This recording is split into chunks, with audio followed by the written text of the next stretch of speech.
Person, where are we now? Person! Ito kami ngayon sa Ilihan Dam. Wow! Nice yung view na po. Wow! So ayun guys, mag-sit muna kami ng upuan kasi may ano kami, may statics na chair or camp chair. So ayun guys, view natin dito sa Tubigon. Kain muna kami ng brunch, breakfast, tsaka lunch.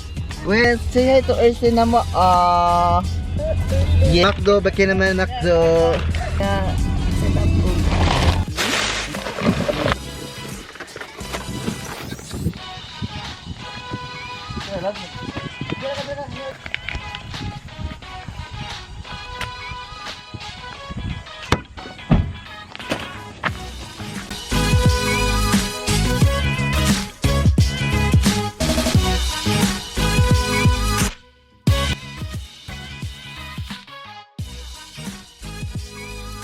Guys, kunin natin yung pagkain natin guys.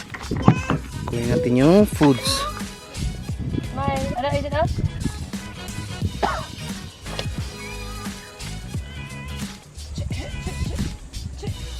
Libre daw limarot ha.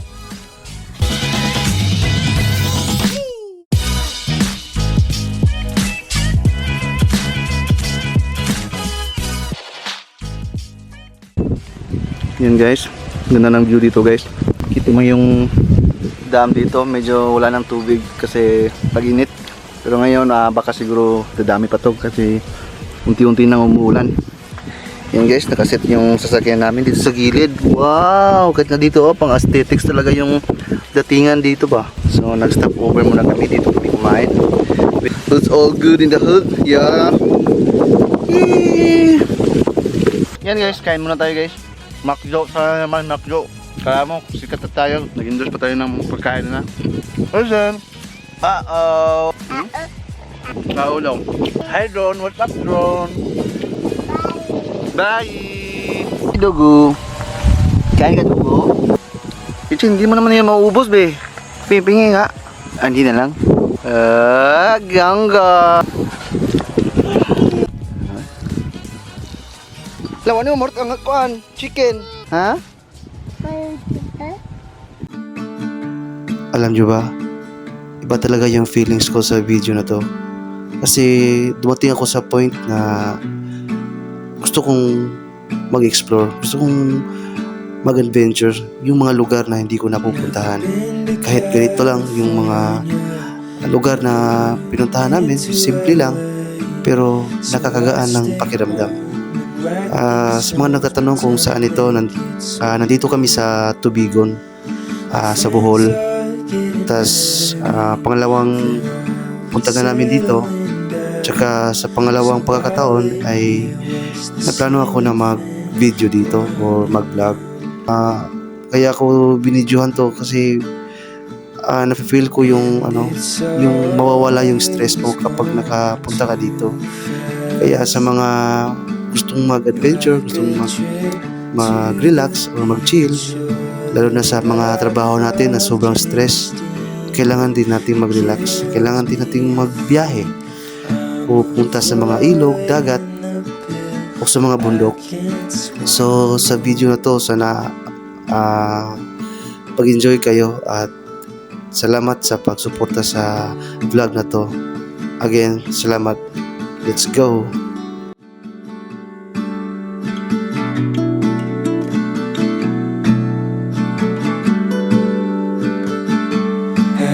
Seen my twin brother, I keep missing his calls.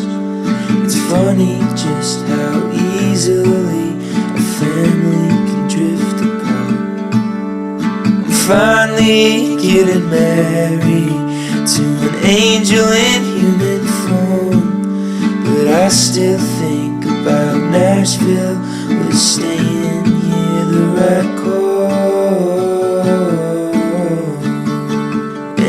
It's always gone too fast, like a trip to the beach or the life of James Dean. And it kills me to think void in the pill I can't swallow.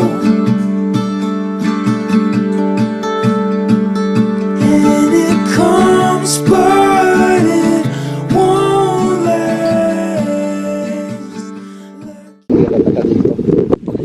So, dun sila sa likod. Yan. So, tayo dito sa baba. Ano? Nakaano lahat? Lagay ng mga bato. So, parang ano to, parang reef wrap. Kumbaga. Yan.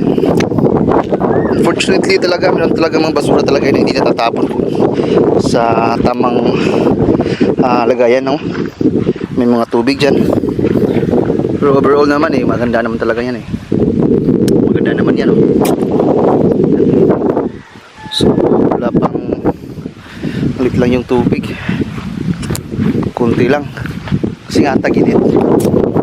Guys, kung gusto mo rin umupo dito, di ba? Pwede ka naman rin umupo. Ayan.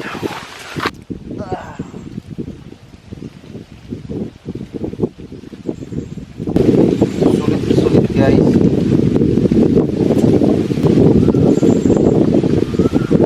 Wala yung mga stress mo, diba? So yan guys, mamaya katapos kumain ng asawa ko ay pupunta naman kami, alis na din kami guys.